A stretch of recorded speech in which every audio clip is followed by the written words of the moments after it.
where's the ball? I watched it with my own eyes. It's gone. And we have an entire society, an entire government that is being run right now on various versions of shell games, convincing you to believe that this is where things are at when they're actually over here. And I can explain that, and I will. We are living in an artificially induced state of consciousness that resembles sleep. The poor and the underclass are growing. Racial justice and human rights are non-existent. We have been lulled into a trance. They have made us indifferent to ourselves, to others. We are focused only on our own gain. That is their primary method of survival. To keep us asleep, keep us selfish, keep us sedated. You're listening to Toward Anarchy on the Republic Broadcasting Network. Here's your host, Michael Storm.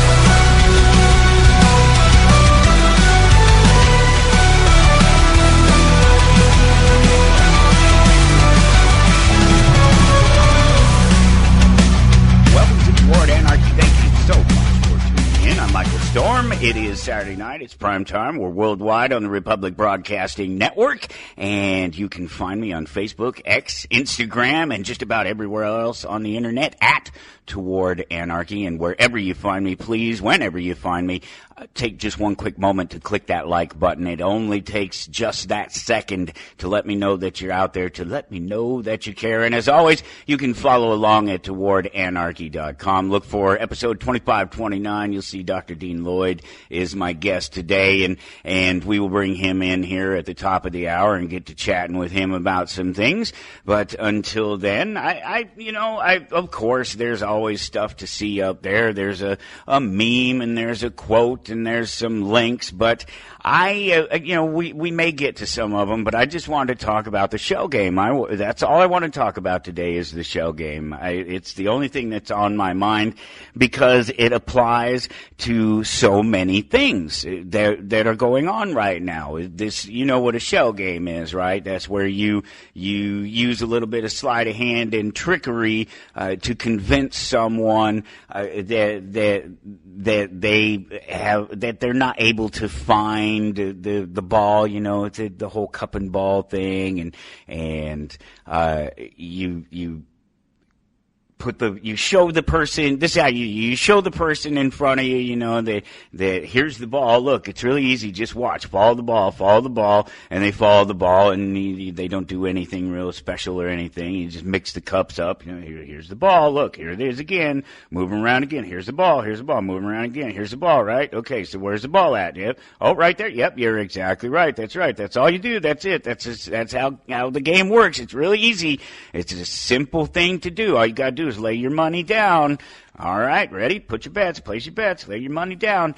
And so somebody says, all right, well, here's the ball. Let's mix them up. Mix them up. Ready? Here's the ball. Okay, mix them up. All right, ready? Okay, here we go. Mix them up. Ready? Put your money down. Which cup is it? Which one is it? Who's going to be our winner right here? And somebody selects it, and they've been watching it, and they know it's the one, and it's absolutely the one. They've been watching it the whole time, but the ball's not there. That's the shell game. And it's all about convincing you that you know what's going on, and then sort of pulling the wool over your eyes and tricking you in, and you clearly don't know what's going on because where's the ball? I watched it with my own eyes. It's gone. And we have an entire society, an entire government that is being run right now on various versions of shell games, convincing you to believe that this is where things are at when they're actually over here. And I can explain that, and I will. First, let me get you to support Republic Broadcasting, republicbroadcasting.org. Just click that donate button over there on the left-hand side. It's just this itty-bitty little button. It's not particularly impressive, but it's a different color than everything else on the screen, so it should be easy to find. You just click that button. A couple clicks later, you're making a one-time donation, a regular donation, in any amount you wish. If you don't like to do the technology thing, give us a call, 800-724-2719, extension 3. Somebody will chat with you. And you can also just mail a check or money order. You guys do it. You've been doing it for years. 2251 Double Creek Drive, number 302, Round Rock, Texas, 78664. That would be the address. And you can also visit shoprbn.com. What a fantastic idea that is right there.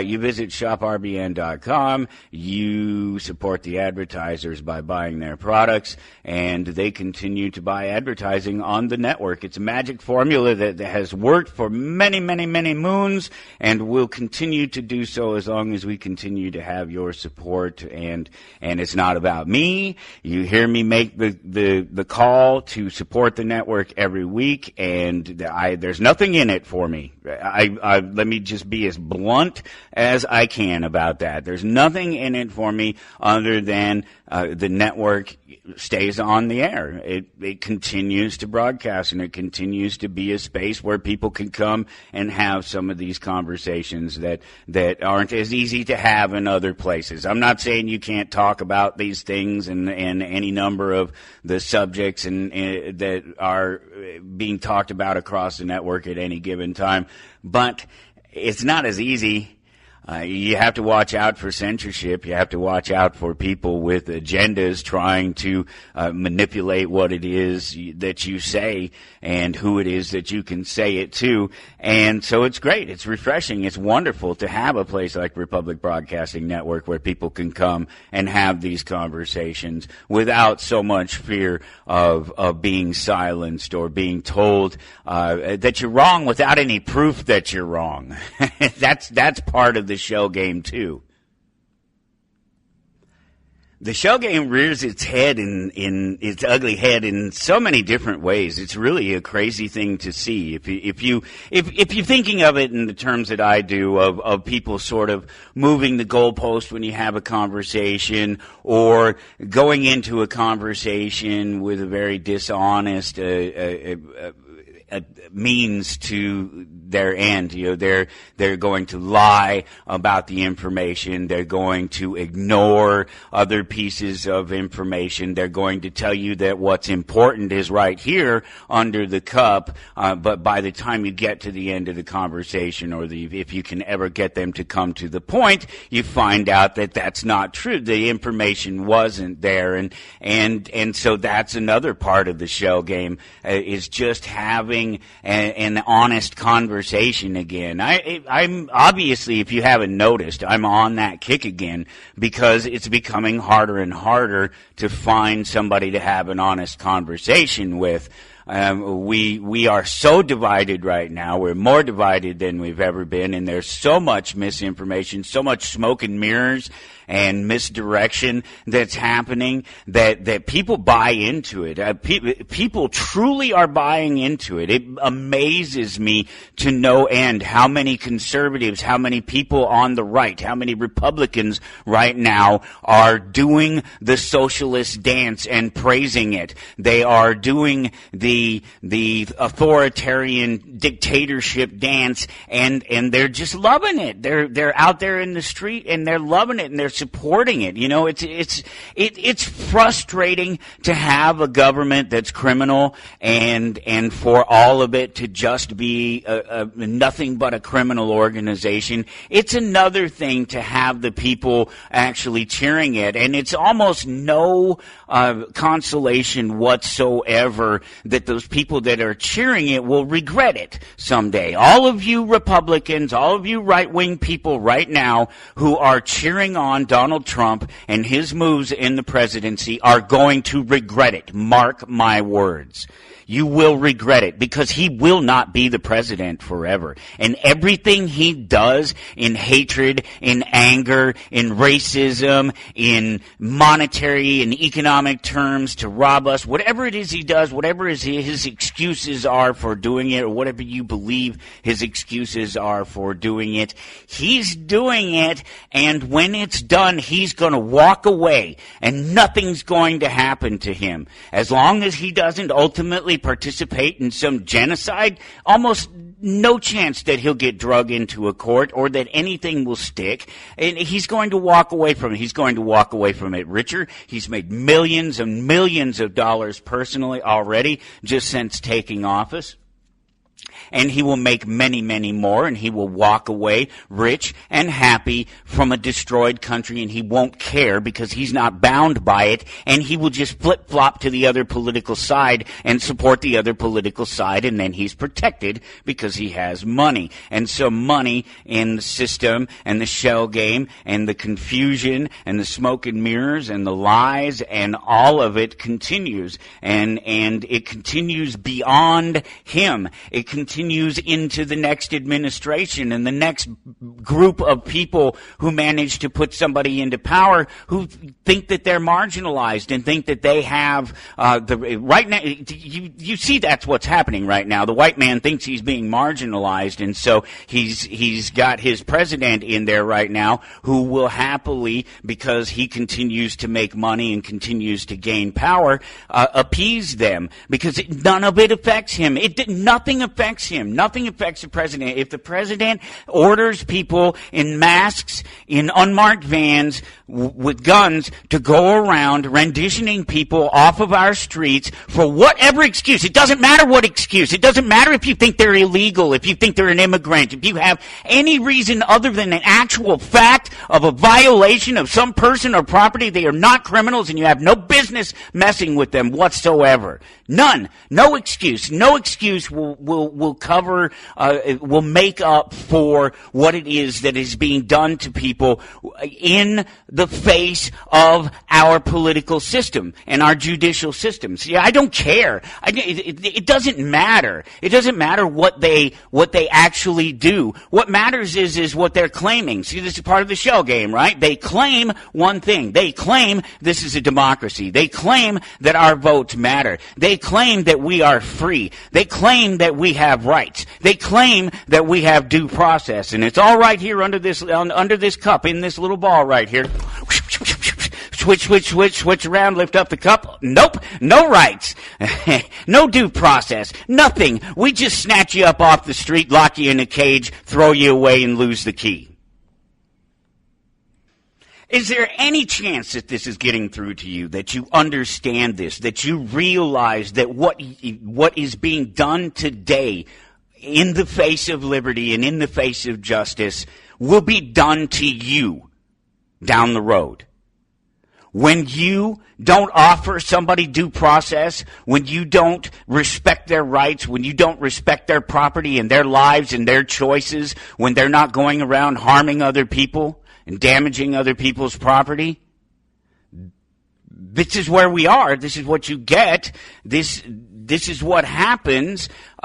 You see something happening before you. Oh, well, the bad guys are getting arrested. They're getting taken away. And, they're default bad guys because they crossed an imaginary line. And that imaginary line, somebody claims they own something on this side or that side of the imaginary line, and that those people don't belong here, except that I don't recall that the government owns America or owns the people or actually owns any of this property. I'm pretty sure it's ours. It's the people. We're the ones that own all of this. At least that's the way it should be. Of course, now we have a government that owns part of the steel industry. Now we have a government that owns part of the microchip industry. What businesses and industries will our government get into next as the shell game continues and they say, oh, well, the economy is just fine. Don't worry about it. We've got all your tariffs and your inflation and your points and your Federal Reserve and your stock market, and they're all in this little ball. And this little ball, I'm going to put it under this cup. And there's a couple other cups here, and I'm going to move them around. I'm going to switch them around. Watch, keep your eye on the ball. What? Look, here it is. Look, there's your economy right there. It's right there in that cup. Just cover it up, and we're going to move it around. Yep. All right, ready? Choose your economy. Make your choices. It's a free market. It's a free world. We're free people. Make your choices. That one? Are you sure? That's the one you want? All right. Nope. No freedom or liberty under that cup for you. Where'd your economy go? Well, it's not in the cup. It's in the back pockets of rich people. And so when he does all this, when he alienates the entire left and all the trans people and gay people and brown people and everyone else that he's alienating and that he's ultimately violating, when they get back in power, just what do you think's going to happen? Do you think they're going to ratchet it down? Do you think they'll turn back government? The Conservative Party didn't do it. Remember months ago, back last year when we were talking about Project 2025 and how it was a Republican wish list and that they're basically telling you that no matter what they do, if they win office, that they're going to change things, but they're not actually going to change things for the better. Remember how I explained all this? We went through almost line by line through the Project 25, and I talked about how it is absolutely something that Republicans have wanted. All the things in it are things that Republicans have wanted to do for a very long time. And the thing about it is when you read the lines, all they talked about was shifting these different changes that they're going to make. They're not changes to stop something that's not working. They're shifting things. They're not firing people necessarily. You hear about them firing people, but they're not talking about the people that they hire. They're not talking about actually ending any programs. You get these things that show up like NPR and some of these other topics and things that have come up here recently as being cut in funding. But these things are tiny.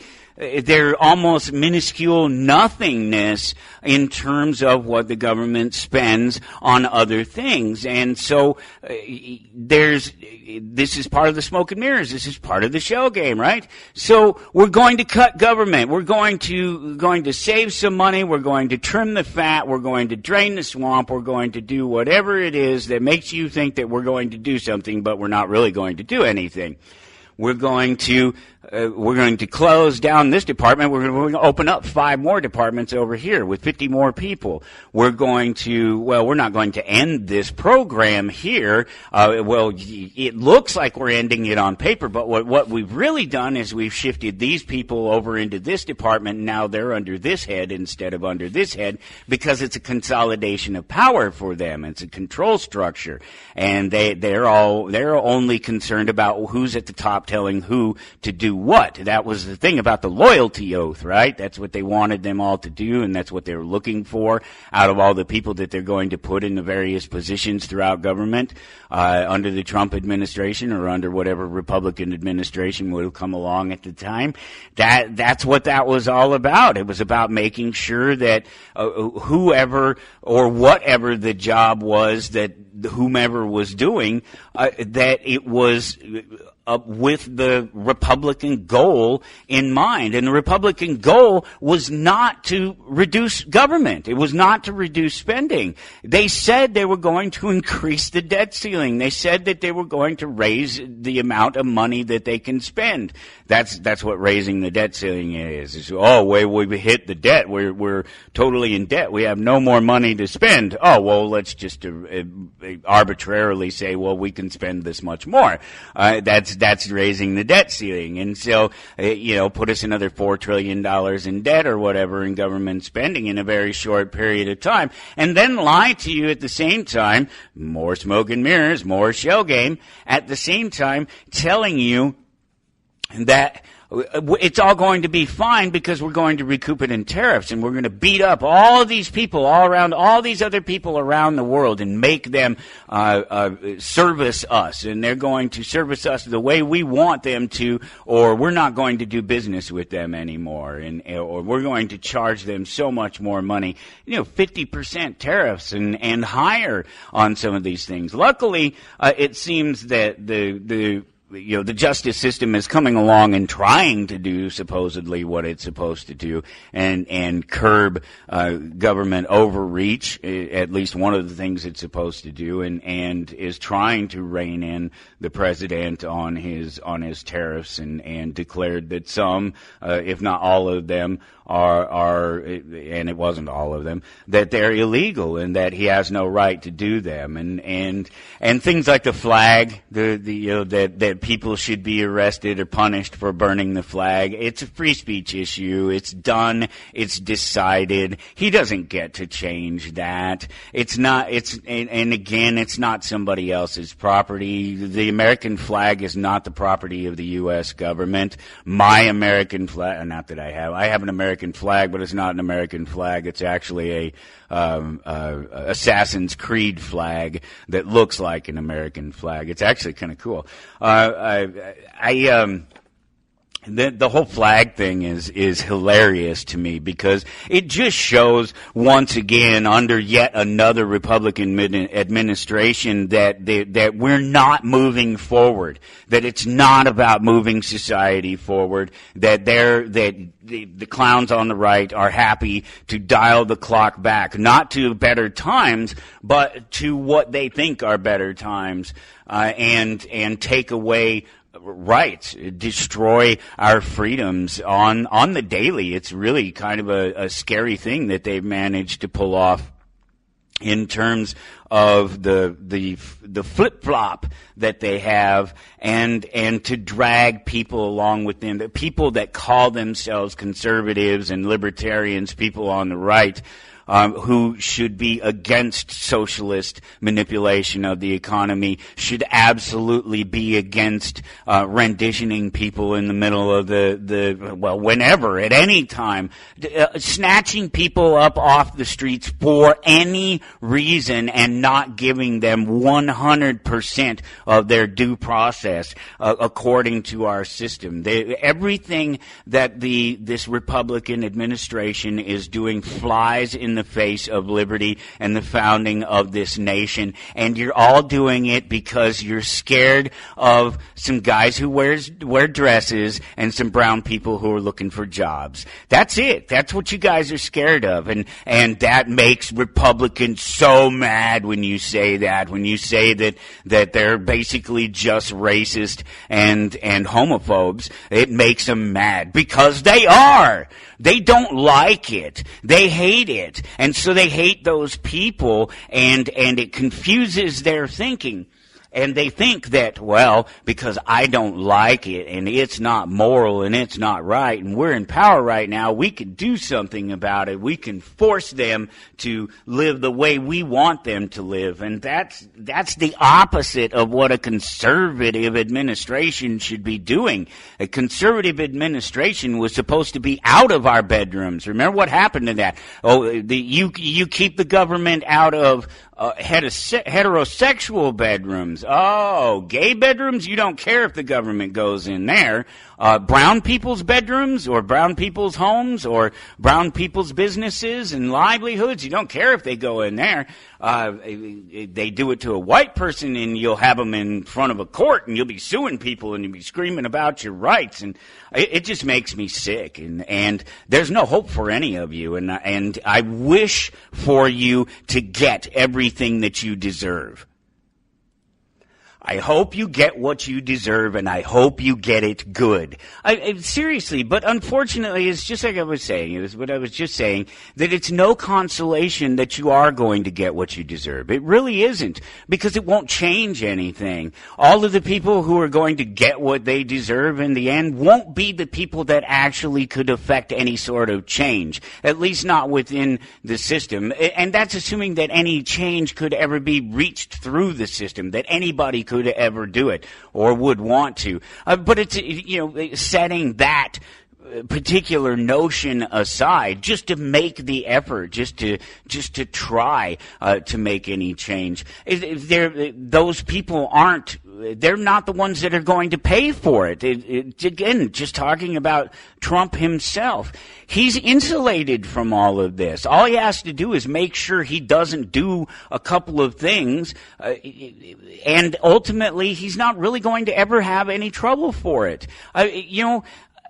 There are things that could happen to him that he could do or that could be done to him that would change things a little bit, but not really. Not in the bigger sense of things. It's not going to roll back anything that he's done, any orders or laws or rules or things that he's set in place. The only thing that's going to do that will be time in the courts or to have them questioned. But if you haven't noticed, this is, again, the big part of the problem that I don't understand why you guys don't see it, why you political people don't see it, because it's happened every time in history, and it happens at every single presidential election in this nation. And I talk about it all the time. It makes perfect sense. There's there's nothing complicated about the notion that it's a ratcheting effect. You understand what a ratchet is, right? Do you know what a ratchet is? I'm sure you're picturing that, you put a socket on it and you turn the little nub on the back of it or whatever, and it makes it so it locks in one direction or locks in the other direction. And that's what a ratchet does. It locks so that you can turn it one way, but you can't turn it back the other way. And so every time one of these presidents, one of these dictators, one of these scumbags gets into office and gets his hands on the presidency for a while and goes crazy with his pen and claims that he has all these rights to be able to do these things, all this power to do this stuff that he does, everything that he does won't be undone, or at least not enough of them will be undone to make the statement that he never had the power, that no president ever had the power to do these things, so that they can't be done again. No, what happens is the next guy comes in and he just stacks everything right on top. You got a great big pile of crap,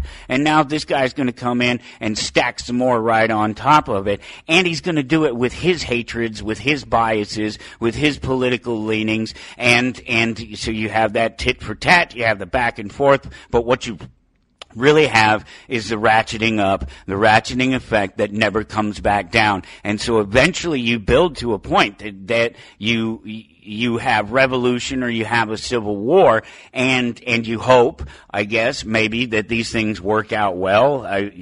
Let's just say about war of any kind, it's not good. There's nothing good about it, and it's probably not really going to accomplish anything. All the wars that we've had have not changed government.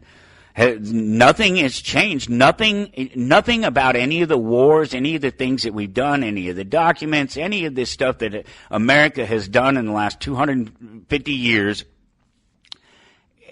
has stopped us from getting here. Right? If it was all so great, if the republic was so great, if democracy was so great, if voting is such a wonderful process that everybody should participate in and everybody should have their say, if all of this was so wonderful and works so well, then how the hell are we here? How did we get here? How did we get to the point where we have a president who just says that whatever he says is law, does whatever the hell he wants, instructs people to go around, put masks on, arm themselves up, drive around in unmarked vehicles, and snatch people up off the street? And it doesn't matter under what guise. Again, it doesn't matter. None of that makes any difference. It's not going to change anything. Whatever the excuses are for doing it, it doesn't stop it from happening. The ratchet effect has already occurred. There's no going back. The only thing that can happen is the next people that get in double down on their dictatorship, double down on their hatred, double down on the taxation and the theft and the murders and the renditions and everything that is going on right now. The next step is not reducing it, it's doubling down on it. Nobody ever fixes anything. They never fix it. They never go back to the heart of the problem. It's something that Dr. Dean Lloyd and I are going to be talking about in the next hour. It's something we spend a little bit of time talking about because it is something that we see everywhere. It's happening everywhere. This doubling down on things and never going back and fixing things. It's always about patching something up. And we've talked about this before, how that's not a good idea. It's not a good long-term solution for managing your life and the way you do things, because what's a minor problem now that's not addressed and would be easy to fix and deal with at the time becomes a bigger problem the longer it goes on. So it's always best to deal with it now, but we never deal with it now. We never deal with anything, and none of these problems are ever solved. There's just some patchwork or some new rule or dictate that's put in place that's supposedly supposed to fix things, but it doesn't fix anything. It never fixes anything. I don't even know what it is that they pretend that they're fixing anymore. It's not even that they're fixing it anymore. It's just to see how much further they can push the ball down the road and kick the can down the road, because they don't want to have to deal with actually fixing and solving the problems, because they don't know how to do it. Because the only thing that they understand is to solve problems through force and through dictate. They have no other means through which they have no skills. We're talking about politicians. We're talking about lawyers. We're talking about scumbags. This is who we're talking about. We're talking about worthless people who have nothing to do but sit around and meddle and manipulate things in other people's lives because they don't like the way other people live their lives. And it's never enough. It never stops. They just keep doing it. There's always a new law. There's always a new dictate. There's always some new direction to go instead of just fixing what's wrong. And why would they fix what's wrong? Well, they wouldn't. That's the point, right? Because what's wrong is the system. The system has allowed to do this. What did I just say just a few minutes ago? That in all this voting and all this democracy and all this republic and all these wonderful people and all this morality and all this Christianity and blah, blah, friggin' blah, here we are. Here we are. After all of it, vote for the lesser of two evils. This is where we are. Full-blown ass evil. There are no two ways around it. This is where we are. So it's not stopped it. It's not prevented it. Nothing has gone back and tried to make the changes, because they can't, because it is the system itself that is a failure. It is the very notion that that any man has the right to rule over another man, let alone all the other things that have come along with that. Oh, well, I get to control the land too. And then when me and all my buddies get together and vote, we can kill you over it too. We could always kill you, but now we have permission to kill you, and you don't have permission to kill people. You do not have permission to defend yourself. This is where we're at. This is where we're at. You want to change it? You want to turn it back? Burn it down. Get rid of those people. Get rid of the people and the things and the institutions and the ideas that are an impediment to individuality, that are telling people that they don't or that they shouldn't have the right or the ability to defend themselves, that they should be cowards, that they should look to other people to protect themselves and to protect their property and to defend their things, instead of empowering individuals, empowering every person to be as strong as they can be and to defend themselves as best they can defend themselves, so that criminals and scumbags, whether they're wearing suits and ties or not, understand that when you mess with somebody, there are consequences. Not BS consequences like state consequences. Ooh, I gotta go do a little time in a cell where I get free cable TV and free food for a while, and then I'll be back out on the street and I'll kill the next person or rob the next person. None of that. That's not a deterrent. Obviously, it's never stopped anybody. We have more people in prison today than we've ever had, and per capita, the numbers per the people that are in the population are ridiculous. They're staggering for a place that's so-called in a nation of so-called free people. It's really very sickening, and it's all part of this same problem of never fixing anything because they can't. Because they won't, because the system, the Leviathan, the beast, it itself is the problem, and you can't fix it.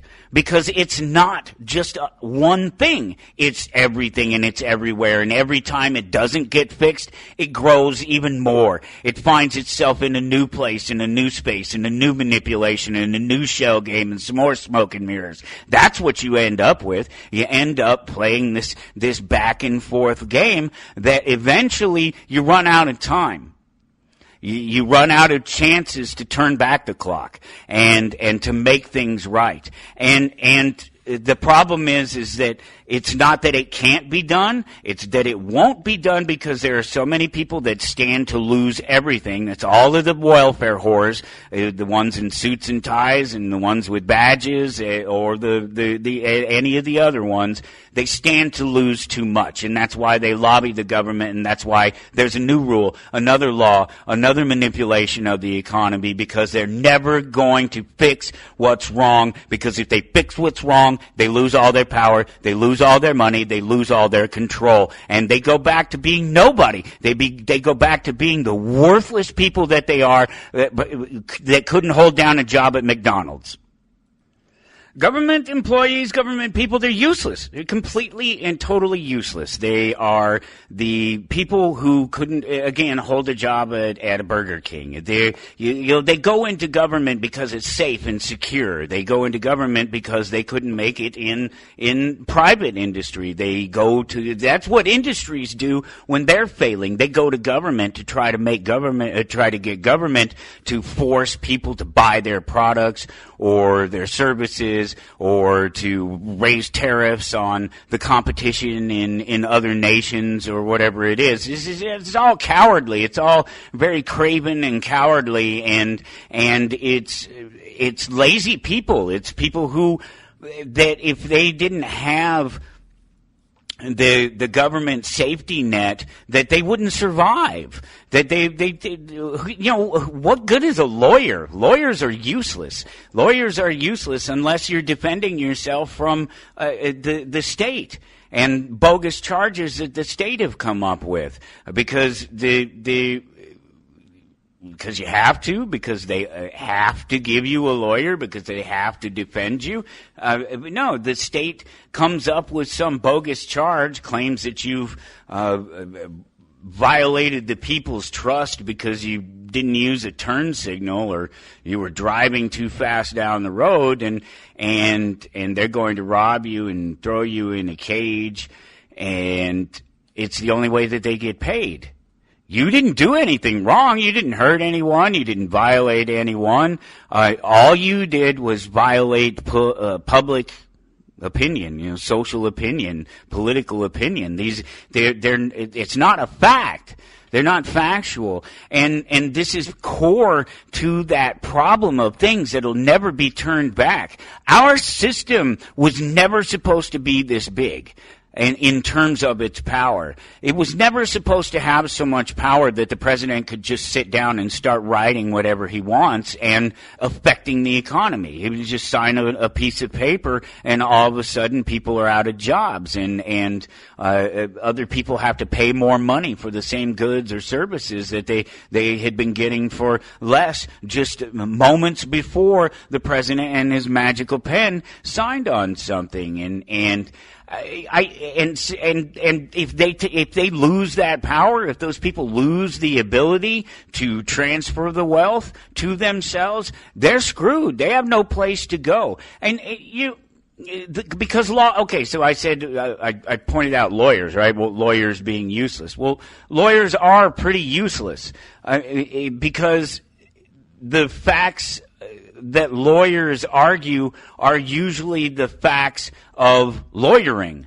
of manipulating the law, of trying to find some loophole that says, well, okay, you've made this claim, but we have this way to get out of it because for whatever reason, it doesn't matter what it is, but nobody ever goes back to the fact that the claim itself is dubious in the first place. The state shouldn't be making claims against anyone. That's a fact, because the state doesn't exist. The state's not real. It can't be violated. The people of the state of Kansas can't be violated by me.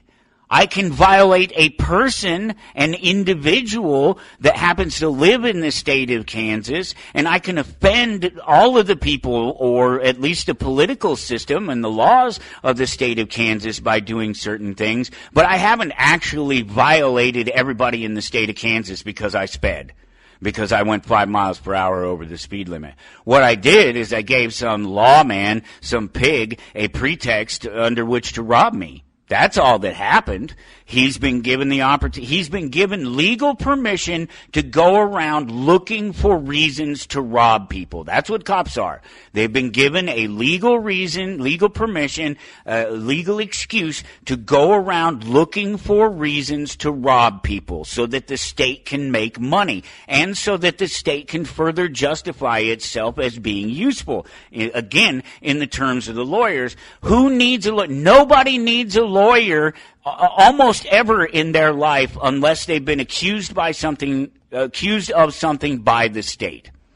Now, if you're talking about real laws and real violations of people, that's entirely different. But that's not what the state spends most of its time prosecuting. In fact, if the state spent most of its time actually prosecuting violations of people and property, the state would be much more efficient and would actually be in line with what it's supposed to do in terms of adjudicating the arguments between individuals and government, between individuals and the states, whatever it is, between states and states. This is all their job is supposed to be able to do, is to resolve disputes. They're not supposed to be able to go through and create a bunch of pretexts, a bunch of fake laws, a bunch of opinions that are then used to rob, cage, and murder the rest of us. I don't know how I can put this any more clearly. How many more times we can say this over and over again? What is it that's confusing you out there about no victim, no crime? Every time. Every single time. No victim, no crime. It doesn't matter if you don't like it. I get it. It's offensive to you, whatever it is. There's probably a bunch of things that are offensive to you. I get it. I understand it. You're offended. I'm sorry. It's just too bad. You really should get over it. It's okay to be offended. It's not okay to take your offense and use it as a weapon against other people, to weaponize the system against other people, to make them do, say, or be something that you want them to be when they don't have to be, when they don't need to be, when they don't want to be. You have no right to do it. It doesn't matter if it's one man, 2 men, 12 men, 1,000,000 men. It makes no difference. It doesn't matter if it's 1,000,000 to 1. It doesn't make any difference. If every man on the face of the planet were to be of a different opinion than all but one other man on the planet, all those other people on the planet have no moral right and no legal right to force him to do or say or be anything that they want him to be, that he doesn't want to be. Period. It doesn't matter. That's the variation of some quote from Mill, John Stuart Mill, or somebody like that, a long time ago, about that very fact, that it doesn't matter if there's one man that has a different opinion than everybody else, nobody else has any right to force him to change his mind. And they have no claim against him at all. The state doesn't, individuals, that nobody anywhere has any claim against a person for his thoughts, for who he thinks or who he wants to be. Nobody anywhere, government or anyone, individual, anywhere has any claim over someone who hasn't violated them or their property, who hasn't damaged them or their property. And this is the no victim, no crime. If I speed down the road 5 miles per hour, 10 miles per hour, 50 miles per hour, 100 miles per hour, it doesn't matter. If I don't get in an accident, I don't harm somebody, I don't damage somebody's property, what crime has been committed? None. Because a crime is a felony. A crime is a felonious violation of a person or property. It is not an imaginary thing that is created. It's a what-if situation that's created by the people who stand to profit from claiming that you violated something, that you've done something wrong. They profit from... I don't understand how it is that we can be at this point in history, how I can be sitting here in front of all the technology and all the information in the world at my fingertips, and we're still having this conversation about whether or not anyone, anywhere, regardless of whether they call themselves a man, a woman, a government, a president, whatever they call themselves, nobody has any default natural right to tell anybody anywhere ever what they can or can't do. Period. Who they can or can't be. Period. Nobody. Nowhere. None. Nobody was born with that special right. Nobody. And you can't take and go, ooh, let's have a magical ceremony, and me and my buddies will decide that, I don't have the ability myself to do it, but since I got myself and a couple of friends to say that I can do it, and then we can do it, and then we can do it together, and we all raised our hands and voted, and now you're screwed, that's your system. That's where we are. How is it that we come to this point? That we come to this point where it's politics and not people. How are we such an enlightened society? How are we so smart and so advanced and worthy of conquering the universe and extending our existence out and our reach out into the stars and truly just conquering the universe? How is it that we can think we're in that position when we can't even treat each other with common decency, with a modicum of respect? To have an honest conversation, to set the agenda, the political agenda aside, and have the conversation about what's real. And what's real is not this game. It is not this play that's going on out here that they're performing for you. This is all just a song and a dance, and you're supposed to be mesmerized by it and not pay attention to the man behind the curtain, the smoke and the mirrors, the shell game. This is where we are, and we got here by playing by the rules of the system. So do you think that there's any chance at all that continuing to play by the rules of this system and under the games of these rulers, that anything is going to change, that it's going to get better?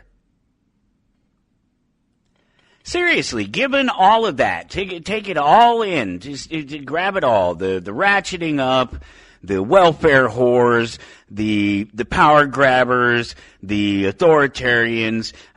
Take it all, put it together in a big package, and ask yourself, add it all up, do the math on it. Do you think it's ever going to change? Do you seriously think that we can fix it at this point, that there's something that's even fixable, that you can look at a particular thing other than the entirety of the failed system and say, this can be fixed and it's going to fix everything? It's not the voting. It's not more people voting. It's not less people voting. It's not brown people voting. It's not immigrants not voting. These things just don't really change anything. It's very foolish. So it's not voting. That's not going to do it. War's not going to do it. We fought wars over it, and we're still here.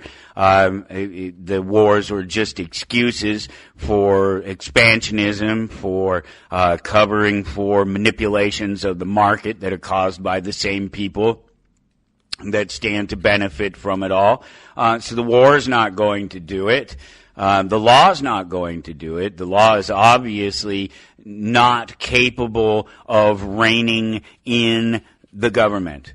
It's not capable. If it was, we wouldn't be here. Again, the proof of everything that I've said today is the fact that we're here. It's the fact that we're here. You people have turned your backs on liberty.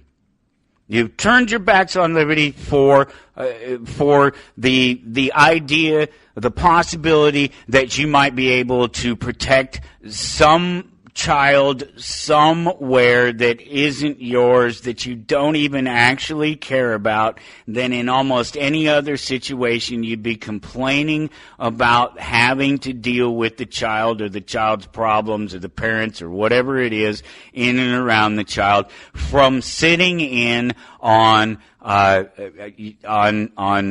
transgender story hour or whatever the hell it is at the local public library. Yeah, that might be a problem for kids. That might be a problem for parents somewhere. That might be a problem.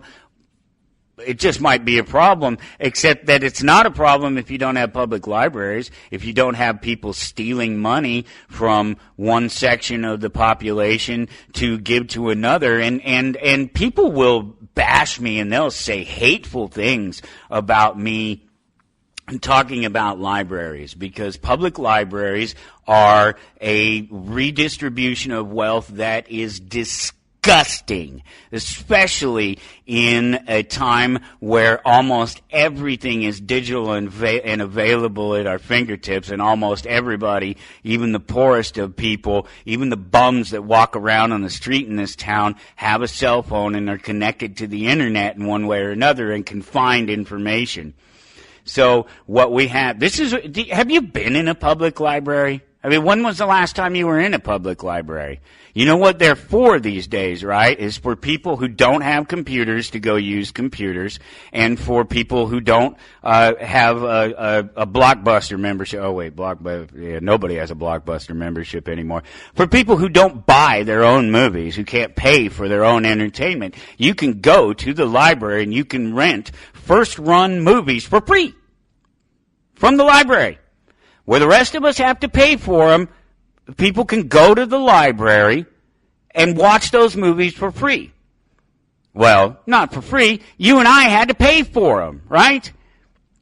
And people will hate on me for pointing out the fact that libraries are just a socialist redistribution of wealth. They're just another method of stealing money from people, productive people who made that money in the first place, who can better spend it for themselves, and giving it to other people who can't manage themselves. They can't even manage themselves to a point where they could go out and pay for a movie. You know, they're only like $2 at the Red Box or whatever. They're not expensive. Even online renting to stream movies, like $4. The brand new ones are $30. But I don't want to pay that for those either.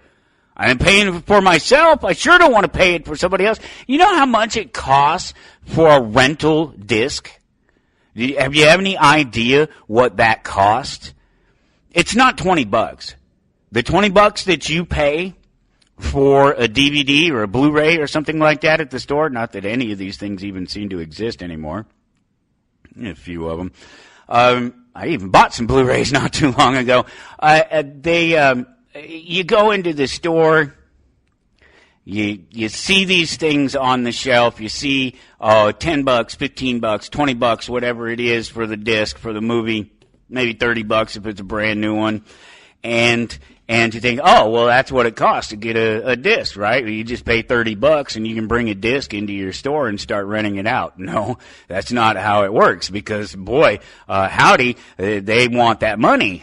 These musicians, these creators, these companies, publishers of these movies and pieces of entertainment, and try to get every single dime out of it that they can. And so if you go, is there even a place to do this anymore? Can you rent? This is just an example of the cost. Okay, so the libraries are still doing it. Whether stores are doing it or not, you can still go to a library and rent for free a first-run movie. And a movie that you or I would have to pay $30 for to buy to watch ourselves, or $5 to rent to watch somewhere. They're getting it for free. We paid for it, except that disc wasn't free. That disc that they're renting out, it wasn't free. They're about 5 times what it costs for a normal disc, because they know that they're going to rent them out and that they're going to be making money on them. And I can't speak for the library specifically, because I don't know this for a fact that they would get the same treatment in terms, but why wouldn't they get the same treatment in terms of dog? Why are you going to, what would be the benefit for anyone anywhere to invest in movies to rent to somebody else if it costs them more than it would someplace else, or more than it costs for someone else to do it? So I don't know that it absolutely happens, but I can tell you from a retailer standpoint, from somebody who's participated in running the video portion of a grocery store and seeing how they go through the process of bringing in the stuff that they're going to rent. They're not cheap. And somebody has to pay for this. So it doesn't matter what the amount is. It really doesn't. But it's just to give you an example that it's not even just going to be the straightforward, whatever, $20 or whatever the rest of us would pay for something. It's not even, it's more than that. It's beyond that. It's another tier of salesmanship, of distributorship that costs more money, because theoretically those people stand to make more money through it. And again, I can't say that this is 100% true for the libraries, but the mechanism is probably still the same. Why would it change? Why would there be a separate mechanism for distributing music and movies? Music too. That's another, you can rent the CDs and stuff too as well. And why would they set up a separate mechanism for distributing those things? They wouldn't. They would just be there in the same places, through the same people, and presumably at or around the same sorts of costs. But again, it wouldn't matter. Even if they gave them to them for free, do you think that they were actually free? Because somebody's going to have a problem with this. Well, they don't do it that way at the library. All right, let's say that the movies were given to them for free. Do you think that the studios give them away for free? Do you think it's really free? Do you think that they don't get a write-off? They don't get a tax write-off? That they give $1 million worth of movies to libraries all around the nation, and that they don't get any compensation for it at all? Seems unlikely. Seems very unlikely. I'm going to suggest that they would get compensated for it, if not from the libraries, then through some taxation, through some write-off of taxes. Yes, that's correct. We donated all this to the libraries, and now we're going to write the cost of it off, or at least some percentage of it. And it's going to be a percentage that is more than enough to cover the cost of actually doing it. Otherwise, they wouldn't do it. Or there's another mechanism for doing it that exists that is already being used in other stores or had been in other places, and they're not doing anything any different. And so the point is the same. Somebody somewhere, you and I, are paying for other people to watch first-run movies through places like public libraries. And that was a little bit longer of a rant on the public library thing, but it is just another example of the shell game that and the smoke and mirrors that we're all having to put up with at this point in our reality, because it too is, oh, well, it's great for the community. Of course, people need to be able to read and they need to be able to have access to information. Well, we already do. And if you'd stop taking money from the productive and giving it to the unproductive and giving them stuff for free, giving them handouts, make them actually work for the things that they think they want or need, like the rest of us have to do, the world might just be a little bit better place. Stick around. The truth. This is a court of law, Judge Stone. This is not a place for truth. This is a place for lies. Everybody who comes here lies. The plaintiffs lie, the defendants lie, the lawyers lie, the cops lie. Everybody lies. And you expect me to sift through all this and extract the truth from all that rubble? That's what we call justice. Well, there is no justice. There never was. There never will be. Order! Order! Order! Order in the court! You're listening to Toward Anarchy.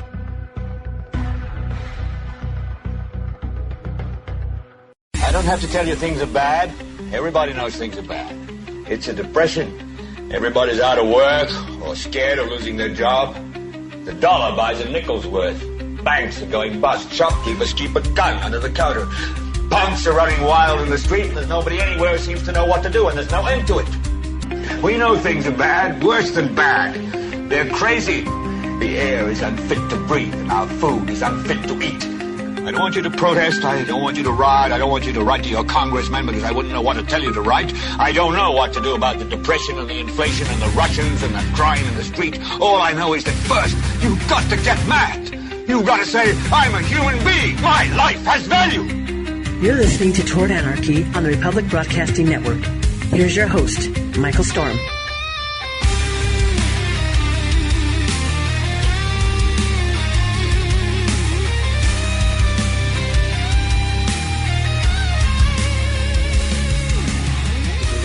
And here we go, off into hour number 2, towardanarchy.com to follow along. And if you do go to towardanarchy.com, look for episode 2529. And when you get there, you'll see that my guest is Dr. Dean Lloyd. Wherever you're hearing the show at, take a moment real quick to click that like button and let us know that you're out there. If you don't know who Dr. Dean Lloyd is, you must be new around here. And that's a good thing, I guess. Absolutely. You know, nothing wrong with that, right? We like to have some new people drop in occasionally. Actually, there's a nice new contingent every week. It amazes me. The whole thing blows my mind sometimes. Dr. Dean Lloyd, evolvingthespecies.com. That's his website. If you listen today and you hear something you like and you want to find out more, you ever want to get in touch with Dr. Lloyd, you want to see what it is he's up to, that's a good place to start. And when you get there, you also find that there's a book there that you can purchase, Cruising the Epiphany Highway. It's the second half of the book, I guess, right, Dr. Lloyd? That's by Am Rosen, and this is a book that Dr. Lloyd has shared with us from day one. He's been around here for years. And it's just this great little book with, I don't know, just some wonderful observations and ideas about life. And it's made like a piece of artwork. And we don't talk about it enough, even though we are almost always kind of referencing it, if not reading out of it directly. Is that right, Dr. Lloyd? It certainly is. And there's nothing else like it. You know, it's cool. It's a neat piece of art and useful art. Not all art is useful. Right. Well, we're cruising the Epiphany Highway. And part of doing that, of course, is that we use our, the tools that we have. It's like I say to patients, I say, that these things don't work unless you use them. It's like you have fiber as a supplement, right? And you don't have the time to take the fiber. It's not going to do its job. It's the same with the tools that I give you, psychologically infallible tools, I would say. And the book that I use most commonly is the Cruising the Epiphany Highway book. But I use others, and it's just that this is such a beautifully written book. It covers so many areas. And before Dr. Rosen passed, my dearest friend, he said that, well, if I can't give it to the world while I'm here, he said, I'm going to leave them breadcrumbs. And I was his protege, and I was told that this is the way that, this is the way I'd like to present it. And I did it with my own vision, and this is why what we're talking about here is what humanity needs to upgrade. And we have to stop feeding what we know internally, morally, is not serving us. Okay. And part of the segue I'd like to lead into today is that we were talking about skillful giving the last two shows, and how it's important to recognize if our power is being sucked away from us, right? So what I wanted to relay is a recent story I had of an event that I laugh at myself because I put myself right in the middle of these situations, and so I'm working on a project, and I'm around this woman who is involved with the project, and she was, initially very nice, cordial. We were able to exchange thoughts and past experiences and so on. So one day I'm walking, and I happen to have one of my patients who were walking with me alongside outside, and she gives me this evil eye, and I don't know what that was about. I was curious. I'm like, okay, I'm walking with this person. She gives me the evil eye, and I walk past, and I don't know what that's about. But when someone gives you the kind of energy that is attacking, right? That I'm gonna there's something really wrong with you, and I'm gonna make sure you see it. And I'm so that energy was being conveyed to me. So I didn't pay any attention. The next day, I walked into the office, and I just out of being cordial, how customs are, we say things like, "Hi, sweetheart," "Hi, darling," and that kind of thing. When I said "darling," now this caught me in a place where I was not expecting the response. She said to me, "Don't you call me darling. I've got a name. Don't my call name is me darling, darling." Oh, sorry. And I'm being my cordial self, my nice,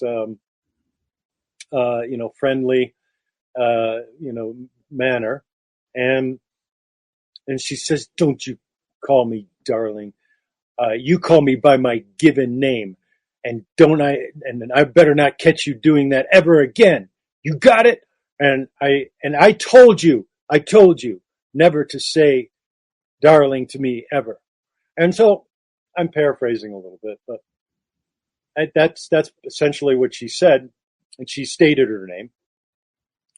And I know for a fact I would remember if she told me never call me anything but by given name. Right. Yeah. I mean, I would remember that. That's right. So I paused for a minute. I said briefly, "Okay," and then just stepped away. Now, there was quite a few options available to me at that moment, but she was trying to suck me in to her vibe, her negative vibe, right? Meaning it was an attack. One, she'd never said that before.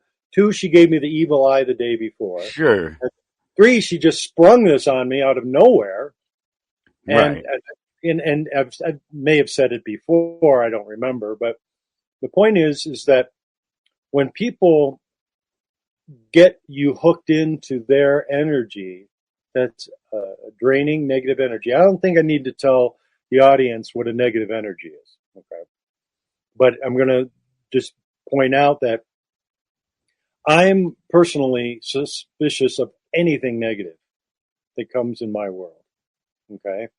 And the worst that people can do to you is give you the tools to fool yourself. So I immediately made an adjustment from friendly, jovial, happy, walk in the office, hi darling, how you doing, to, oh, my guard is up. I've got to be prepared for somebody who's not in a friendly manner, right? Doesn't want that energy. Now it seems like a little thing, but what happens is this is fuel for people to be negatively charged, right? And that they go after you with other ways that are subtle sometimes, but sometimes obvious. And what I do is I immediately I put up that guard. We all do, if especially if we're people who have experienced it before, if we're empathetic people who realize a lot faster than other people how quickly a conversation or an encounter turns, and there's nothing that you can ultimately do about it. You have to, there's just the basic responses to it. There's the fight or freeze. Fight or flight, freeze, or fight, flight, or freeze, right. And that's excellent, that you are able to keep, if you're able to put your guard up in an instant. It doesn't stop. I know what you're getting at, and it doesn't help. It really doesn't help. It's an interesting thing that you can be as prepared for it as anybody possibly could, and it still gets you every time. And because of the way it compounds, the way it feeds from one person to a next, and it's situational too. It really happens to me a lot at the comic book shop, because we've talked about this a little bit before. I have to be on guard at the comic book shop. I have to be watching the people who are coming in there. And I have to be wary of whether or not they're there for nefarious reasons or if they're just a customer. And for a split second, everybody that walks in the door is a potential threat. And so I'm always on guard anyway. And so it doesn't take much. And it's an interesting thing, because the response that I'll have to one of these attacks that you're talking about will often be extreme. I've talked about it before, that I'm a barking dog, that I'm basically trying to tell you by the response that I'm giving you that I don't want this anymore, that you haven't listened to me, that I'm not being heard, that all I can do now is bark really loudly until you leave the yard. And that's all that I have. And I'm basically telling you that you have to get out of the yard, that you've upset the dog. The dog is, and it's a true thing. And so being already sort of on the edge for it, being prepared to sort of deal with the people that come through the door. The good thing is that it almost never happens. It's once every couple of years. In 6 years of running the store, I've told 2 people never to come back again. So it's one of these things. It doesn't have, it doesn't happen that often. But I'll give you a really good example of it not working, of that sort of that obvious and conscious intent at something not working. I carry a gun. I carry a gun openly every single day, everywhere, all the time. You can see, everybody knows I carry a gun because you see it on my side every single day. And regardless of that fact, I can be standing there I've had people try to assault me while I'm standing there with the gun. I've had people try to steal thousands of dollars of product from me, literally out of my hands while I'm standing there with the gun. So the idea of any of these things as an actual deterrent to people, there's no such thing. It's all in the response, and you're being prepared in one way or another to match or redirect that energy, that power, whatever it is. There you go. I got a lot on this one, brother. And I know you've talked about it in previous shows, and that's one of the reasons I wanted to, launch off on this, because I know that what you're talking about is an immediate response that's appropriate. And you can feed the fire, you can create and escalate a problem, or you can diffuse it. Now, there's a book called Balance and Harmony. It's a Taoist practice. And in the book of Balance and Harmony talks about turning the light around. So one of the ways that I was able to take a situation and realize that there was an attack on me, that I could turn this around.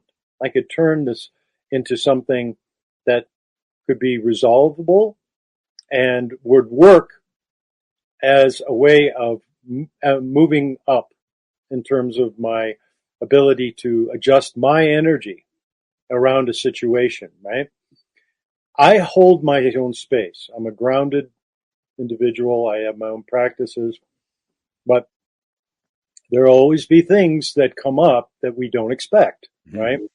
And that's part of the X factor in life, right? Maybe a car accident, or a mouse gets into your rice bag like it did for me. I wasn't expecting that, but anyway, there's ways of being flexible in your ability to move in and out of space, which is why I wanted to talk about, for today's topic, I'm finally getting to it, what keeps you from getting sucked in? Don't give your power away, okay? Now, you don't always know how people are going to react, like this situation where someone tried to steal $1,000 worth of goods from you with your gun obviously being visible, and that there was a threat, is that there was an attack on you. And what I've found is that people will try to overcompensate in areas that they're inadequate. Mm-hmm. Meaning that they'll try to make it seem like I'm macho and I'm tough and I'm going to show you, just how mean and, nasty I am. And in a place where the greatest power is realized, and this is something I'm going to read from the book on page 20.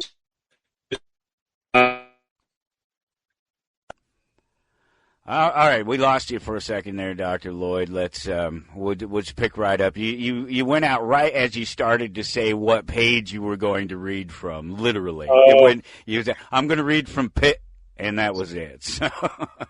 All right. Well, let me just jump to that page, which is in the book "Cruising the Epiphany Highway," and the little excerpt here that I'm going to be reading is called Applying Power. It's on page 26 for those that have the book. And I'm going to tell you how it's related to our topic today. So, applying power.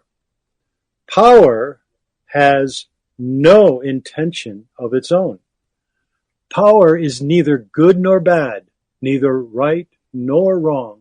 The effectiveness of its application strictly depends upon the quality of the intelligence using it.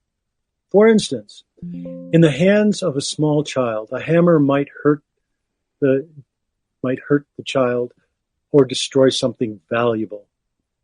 In the hands of a master craftsman, if used at all, the hammer would be used safely and constructively.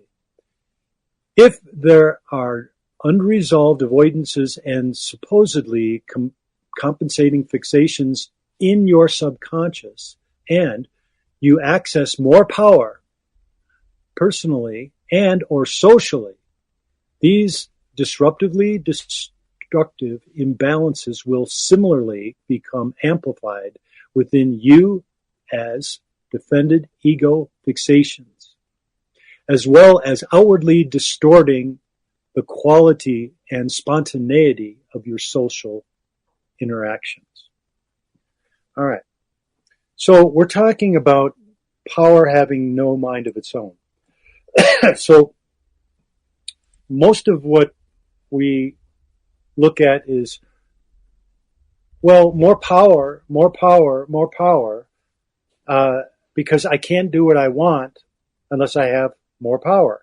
What's one identification of power? Money, right? The barter stuff. Simple. What's another identification of power? Social status, right? King, queen, prince, princess, whatever, the Dude high that married the hot chick. There you go.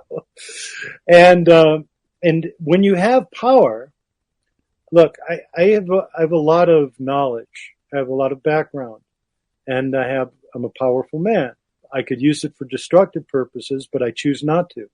I choose it to be used in the healing arts.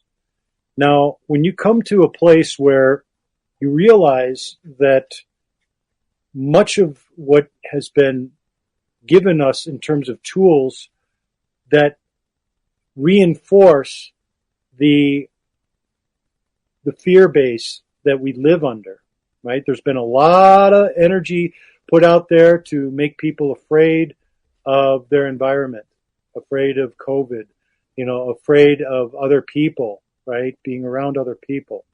In other words, what is the greatest tool of draining your power, your energy, is anger, which is a term we use when you don't know how you feel, right? You did that, and that because you did that, you made me feel this way. It's your fault. Anger is a draining energy, a huge draining energy. And one equally as huge is fear. And fear is when you don't understand. So we have the blind leading the blind. Most politicians have their agenda, focused on how they keep their position in power, right? Power, here's the word here. And what we're interested in is our own self-actualization, our own self-power. And to change the environment, what does it require? Awareness. You have to be aware that you get that you've been lied to. And it brings up, it did for me, I don't know about you, Michael, but it did for me. When I was lied to, I go, I was innocent. How could you do that? How could you lie to me? How could you point me in the direction of my own demise, my own self-destruction? What were you thinking? How could you do that? And you were so close to me, and I trusted you. We get that kind of mindset that says if we don't understand, that's where fear is. We don't understand. If you become afraid, which is to say that you insist, you understand what it is that you are talking about, right? Like, say, for example, you're afraid of the government coming after you because you didn't pay enough on your taxes, right? Or you're afraid of war bursting out in some area because of all of the conflict. Or you're afraid of the next disease that's coming down the line. Or all these things. Fear is when you don't understand. So all those three examples, there was some information in there that you didn't fully understand. Okay? Which meant that if you did understand it, then you wouldn't be afraid of the next disease that was coming down the pipe, right? You'd take precautions if you knew you were going to be dealing with flu season, right? Or if, that it was another COVID, outbreak or something like this, you would take precautions that would help fortify your immune system, and you're now putting yourself in a position of power that says that I know this much. I know that vitamin C is an antioxidant. I know that zinc helps fortify the immune system so that if I get infected, it prevents it from duplicating and increasing its infection. I'm drinking, I'm hydrating. All these things that you know are right. And when you are saying to yourself, if I'm doing everything right, I can't be wrong. So I'm not going to be in fear. I'm going to put myself in a position of power, which says that I'm going to gather what knowledge I need, take action on it, use the resources that I have to make that possible, and put my state of mind in a place where I'm not going to get sucked in by the fear. And that's what we're talking about. We're talking about not giving your power away. We're talking about not getting sucked in. And it's so easy, Michael, that there's just everywhere you look in places of authority, they've been corrupted. Our medical profession, everywhere you look. You mentioned the lie. Why would you lie to me? Why would you set me up? Why would you send me out into the world without all of the information that's available? Because and that's what happens to us. We get sent out into the world. We get left out here without all the available information, and it's because somewhere somebody profits from us not having that information, or that information being certainly limited, misdirected in its sense. The healthcare industries, right where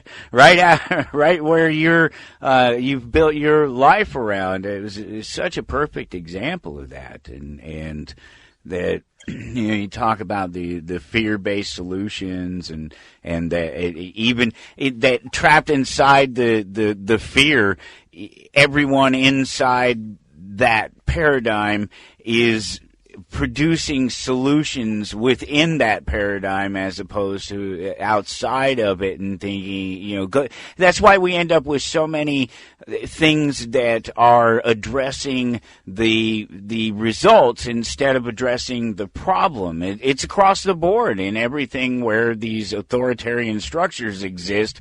And it's because it's expedient to them. Let me give you an interesting example of how I think this works in the corporate world. So we know that capitalism is a really good thing. Capitalism is this thing that allows both you and I to amass and distribute our wealth in any way that we see fit, and generally speaking. And there are things that we do that could come with consequence, but we understand that capitalism is this really great and wonderful thing for us as individuals, but capitalism is treated differently on the macro level than it is on the micro level. You know this because that's where you go from capitalism to corporatism.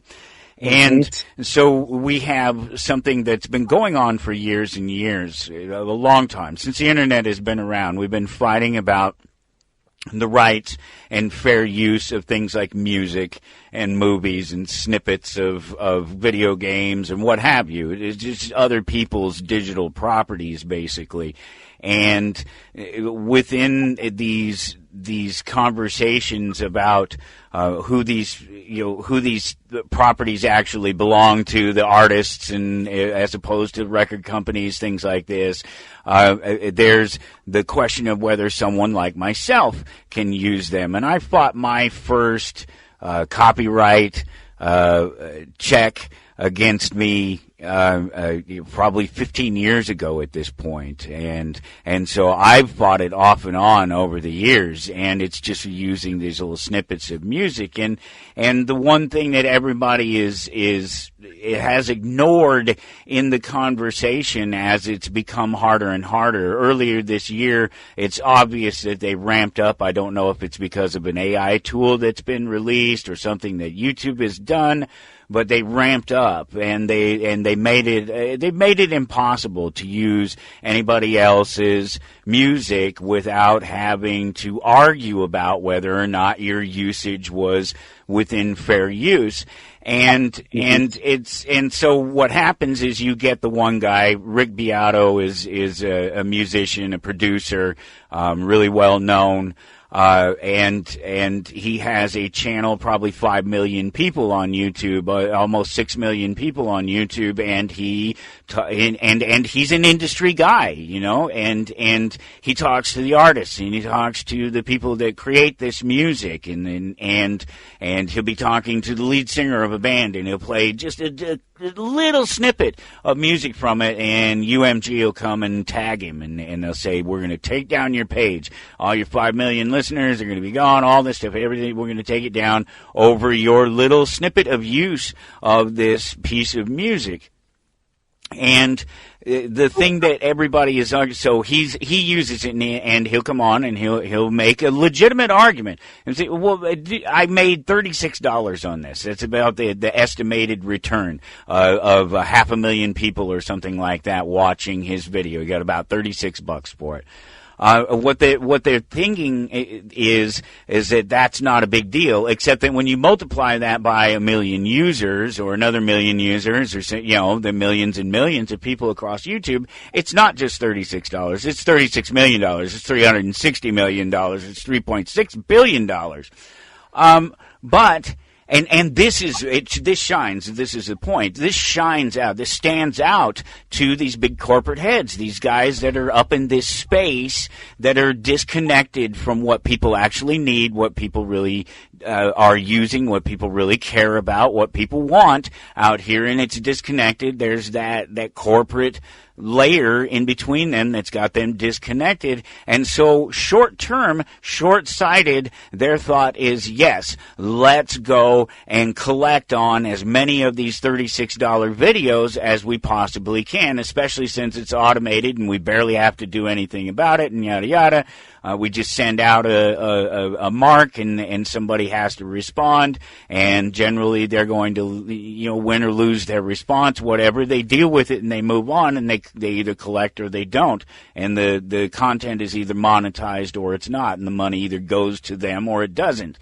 And so they just do this to everybody, and it's sort of their aggregate bigger picture, except that they lose sight, or they have no sight of the one thing that's really important, and this is what the long conversation to get to, is that it's not what we need or want down here, and that there's this unaccounted for value in Rick and other people talking about their products and using their products to do their thing with, and giving them that free press and that conversation that continues about whether it's Led Zeppelin or Demi Lovato or whoever it is that the artist, the music is from.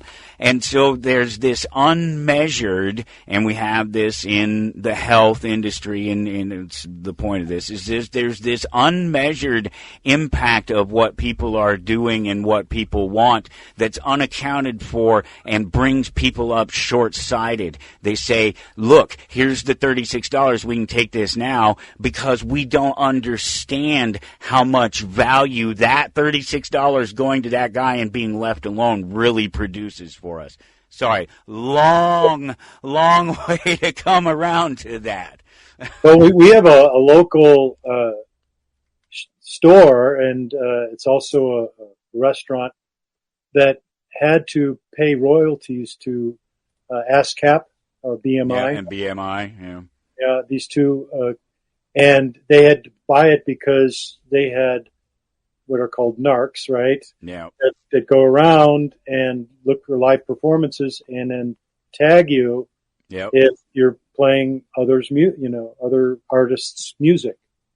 Now, that totally shut down a perfectly wonderful, happy venue, making very little money, and now they're at the point to where they don't want to have any more live music because the whole community suffers as a result of the greed. Because this is not about the argument, of course, from their position is saying that the artists that originated this music need to get some kind of compensation for it. And since you're performing it live, that means that they are entitled. But the price is exorbitant. I mean, yeah, it's no, outrageous. and it's not right. And it's interesting that after all this time, that neither ASCAP or BMI has managed to find a way to make it so that there's an entry level that somebody like me could use a piece of Metallica music for just paying a small fee every year. It's not that much anyway for even radio stations to be able to do it. And that's part of the problem with my argument, of course, is my use of this music is classical in presentation for literally decades and decades. We're talking 100 years or something of popular music being played under people talking on the radio transitionally from one space to another. And so there's a historical use as well. And even these uses, I gave up. I stopped trying to fight it. What I did is I went and replaced all my popular music with digital music created by a computer. And so now those artists don't get, whatever my little bit of audience is, those artists aren't exposed to, my audience is no longer exposed to those audiences, and they get digital music. And it's too bad. And there's no reason for it, because I don't make any money off of using a little bit of Metallica's music just to do my intro with, That is the fight of the artist. It's always been, the battle of how Leonard Cohen was one example. The Eagles were another example. Toto was another example. These big bands that make it so well that the management, it is so greedy that it ruins the art. It destroys the creative part of it. So what has to change, Michael? This is what I don't know. I don't know what you can change about that, because it is the same conversation. It's what led me to talk about it. It's the same conversation that you're having, and it's about a short-sightedness. It's about taking the quick answer, taking the quick solution, instead of having some sense, not even a perfect sense, but some sense of the future, what's down the road, what's underlying. It's all of this addressing the surface issues. Let's go grab the $36 now. Let's not worry about abusing the people that make it. But Disney did it. With Star Wars and the Marvel movies, they put a lady out there in front of the Star Wars movies that the first time you see her, she's wearing a shirt that says the Force is female, and you see where that's gotten. The Star Wars is a shell of what it once was, because those people turned their backs on the things, the ideas, and the people that made them what they were. There's a reason why Disney wanted to buy Marvel. There was a reason why Disney wanted to buy Star Wars, and it wasn't just because they were these huge properties that made a bunch of money. It was because they were evergreen. They were things that had a built-in cultural significance, and that they weren't going to go anywhere, and that there wasn't they couldn't do wrong, except that they immediately did with their woke agenda and their short-sighted view of the people and things that got them to that place in the first place. I know it's a weird analogy, but it's literally the same thing, and it's kind of funny how often I get to actually use that analogy these days in relation to things that are happening in real life. Yeah, that is because of some of your previous shows about voluntary compliance, and I would suggest that in your lane and mine, that the solution wouldn't be to overstructure the music, but to offer the voluntary contributions to such because what happens is artists feel as if they're not only fighting the system from a place where we have to limit our creativity because we're not making a lot of money. There's professions, if you're a musician, that is very hard, very long process to get to the highest and level. Most never make it. Most never make it. So if there was a consciousness shift that put us in a place where the voluntary side of, contributing instead of the companies like BMI, if they were getting voluntary, not for profit, contributions that went to, because this is part of where I would go with something like this, is that there would be a simple form. There's a moral. We are so much more powerful as a moral nation. When we have I live by morals. And when I'm comfortable with myself, that is spread out. Yeah, in other words, it extends to other people. You treat them how you feel you've been treated. Yeah. This is, and it's exactly your point to the voluntary compliance point and your interviews with these people that are taking it to the levels of social structure. And I'll just focus on the music here for a moment, because it's one of my art forms. Right. Well, yeah, you can speak to it directly. Yes. Yeah. Yeah, but it's also well known. It's also fairly well understood, the troubles that the artists have had over the years, battling between corporate needs, their needs, and the wants of the people who actually pay the bills. Well, that's why there's such an extraordinarily high imbalance of those that are overstructuring our ability to perform. Way, way out of control. And it's all third-party people. It's all middlemen. It's all middle managers. Right. And it's all people trying to make money off of doing nothing, really. And these are destructive forces. Yeah. Okay? These are not about complementary, enhancing, making music and the environment for the creative people more beautiful. It's all about this competition thing, Who's going to get, more out of it. It's a power struggle. Ta-da! That's right. It's a power struggle. So with that being the case, we're solution-oriented men.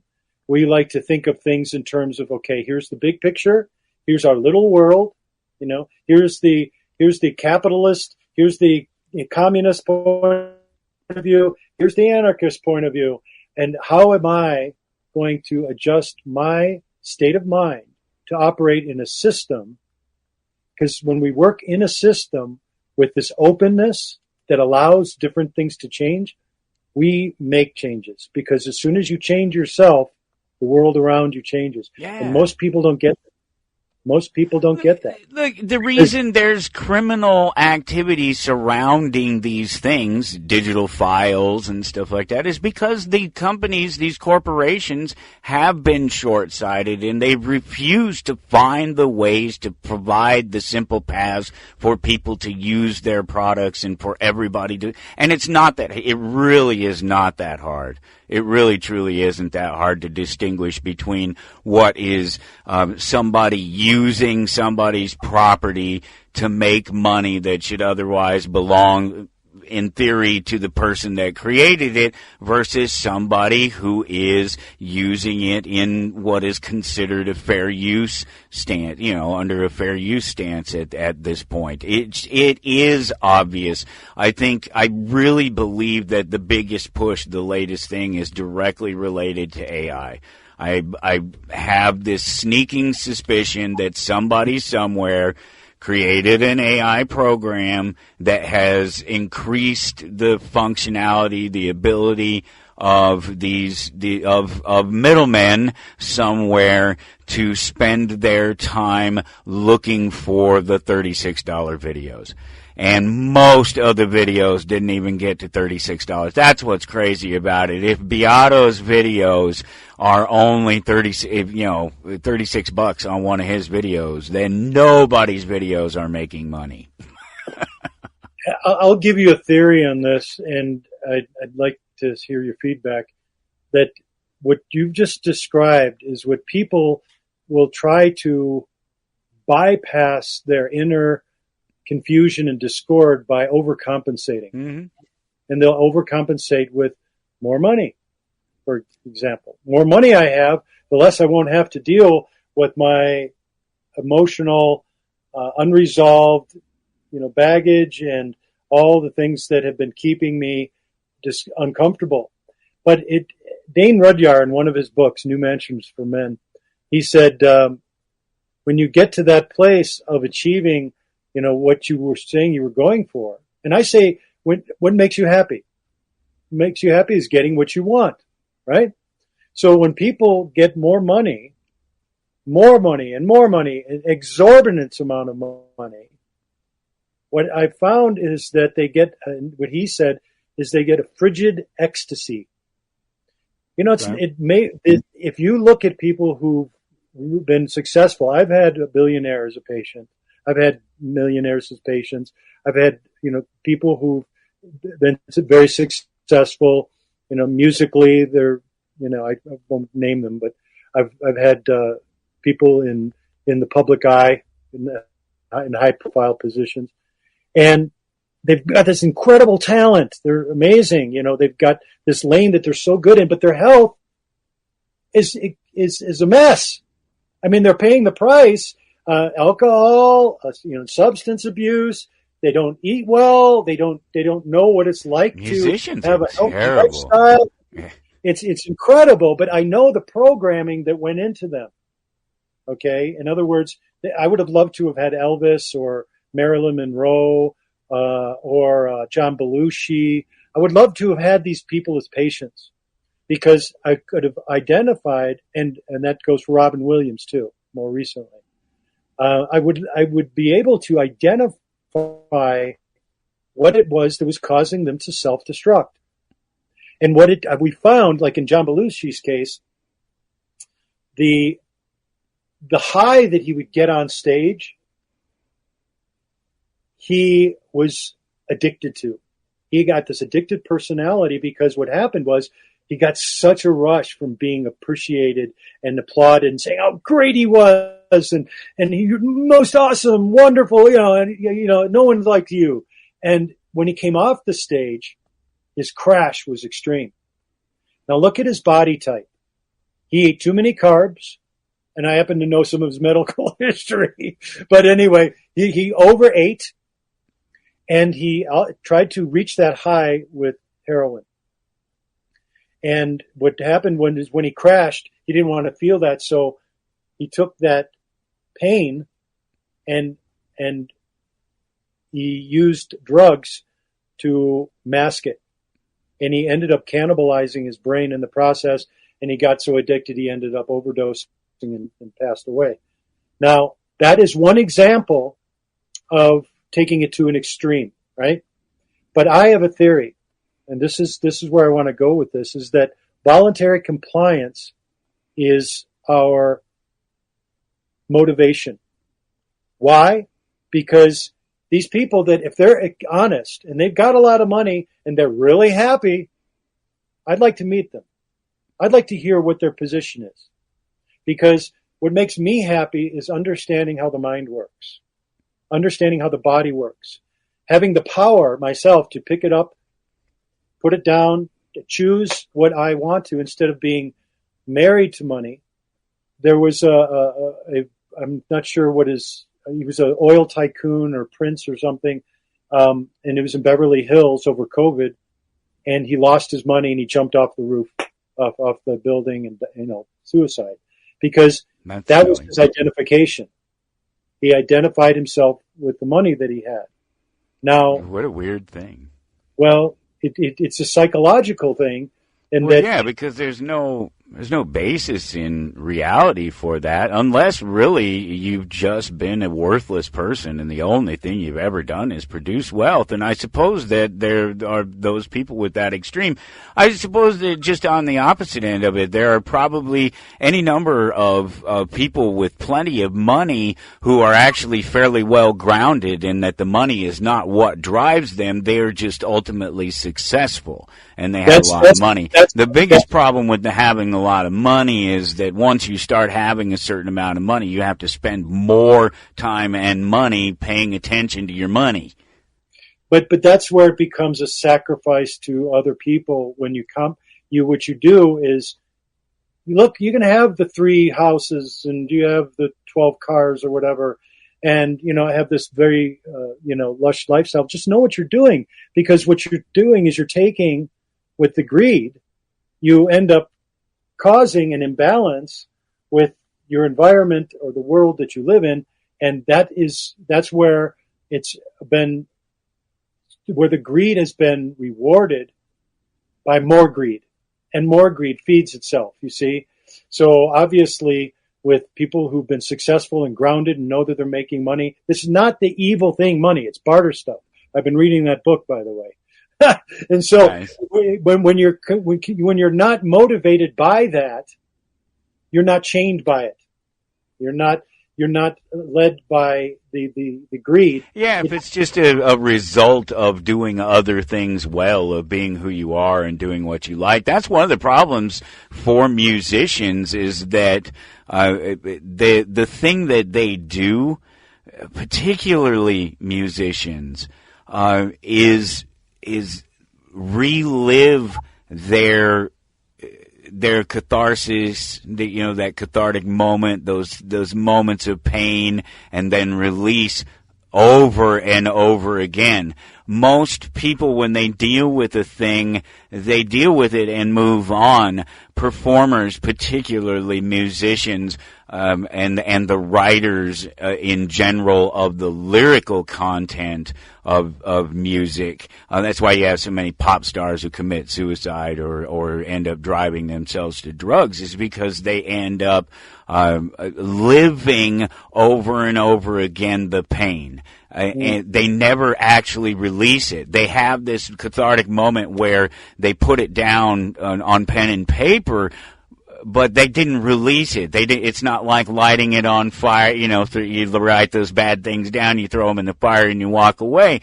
That's not what happens to musicians. They actually begin a process, especially if they become famous, of reliving the pain over and over and over again, night after night, performance after performance. And that's why you get so many suicides in musicians, particularly lead singers who write the lyrics, and they have these powerful, any of them, and they don't necessarily, suicide. The slow suicide too.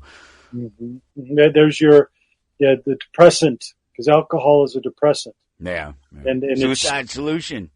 Yeah, wine is fine, but whiskey's quicker, baby. Well, that comes back to the very point about sabotage. Yes. Why pain is blocked energy. We've mentioned this in previous shows. Yeah.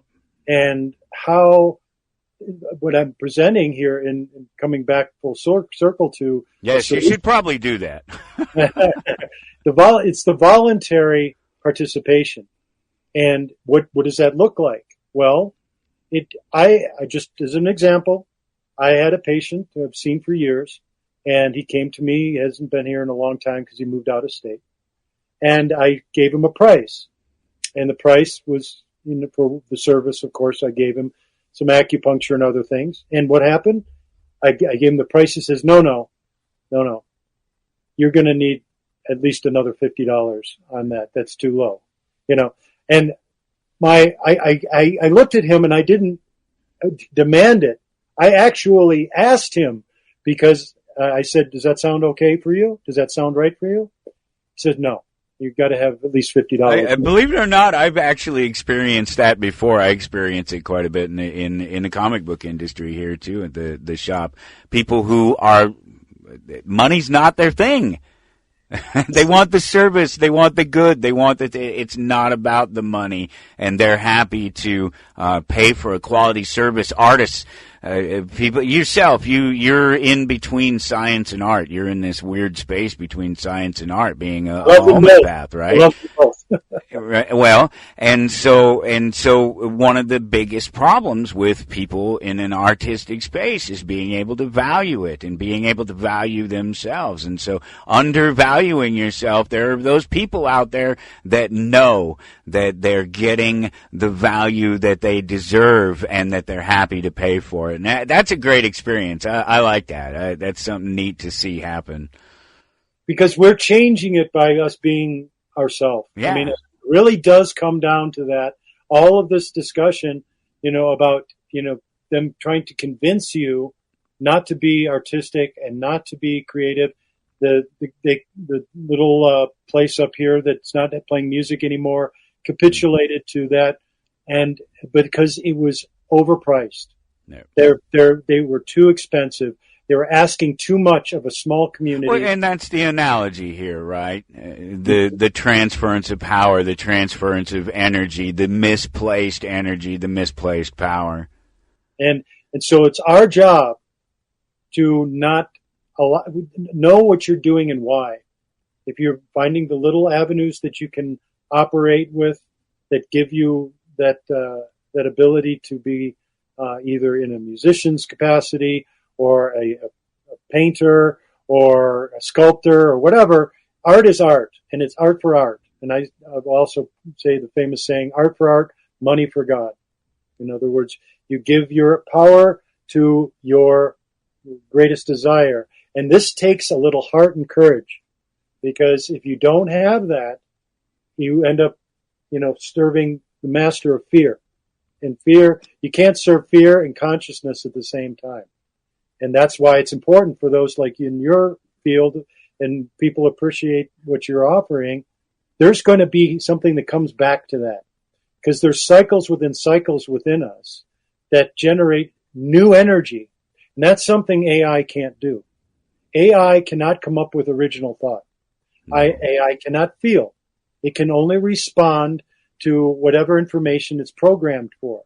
And it cannot, get this, live in the now. Nope. It has no presence. It has no presence. As much as you would like the mind to be ruling, it is the slave. AI is the slave. Okay? And more the people, don't use the tool properly, the more they become controlled by it. Right? You can use it for things. You can look at, my brother was telling me about coding yesterday and how it helped him. Oh, it's amazing. Yeah. Great tool. But what I've been saying all along, all these years, and this is coming up on 40 years of doing this work, is that it's about becoming aware. And we have to be more, not AI, not more technologically advanced, more Elon Musk. Okay, there's a time and place. We have to be more human, and to get to be more human means we have to be more honest, and we have to admit our faults. We have to understand that feelings don't make sense; they're programmed into us, and they're true and pure responses to whatever we're experiencing. But you can do this, and this is what I want to teach: is that we have the ability to deprogram what is not appropriate and give the power back to you by understanding what it was that wasn't really serving you and getting past it. Mm-hmm. That's gold. I'm on a gold mine of psychological information that would allow us to move to the next level in healing art. Oh, absolutely. Yeah. It's pushing, it's what's happening. I hate to go back to it again, but it's exactly what's happening at Disney right now. Just the other day, Bob Iger came out and said they were on the hunt for 12-year-old boys. No, that's not what they said. They said they were looking for they were back to looking to appease the 12-year-old boy in men. Sorry. There was I knew it was something like that. Yeah, no, it's exactly it. It's getting rid of all of this stuff that's in between, the problem and the person that's trying to help you with the problem, you trying to deal with the problem, cleaning the muck out of the middle of it all. Yeah. And that's why I love questions. So what we're going to be doing in the next future shows, I'll be talking about that evolutionary process. And I'm also going to bring up more about the stress aspect. Right. We need to tackle the stress. I agree. Yeah. And that's going to be a focal point. Stress management techniques in the moment. Keep that in mind. So do we have enough time to have me just read one more little excerpt? Yeah, go ahead real quick. Okay, this is for next month, the stress topic, okay? Stress is not having enough energy to match your output. If you have enough energy, then you're just busy. If the amount of energy you're using up in your activities is proportionate to the amount of energy replenished, then you keep a dynamic balance. If the amount of energy being spent is not proportionately replenished, then you wind down in an entropy of destabilizing disequilibrium. To compensate, you try to force your will to steal from one organ gland system to feed the output of another. In turn, this rips off the mental energy you could have used to nourish your creativity and or recreate relaxation, so that your mind keeps tightening, winding towards the breaking point, while your body is slacking, unwinding towards approximating death.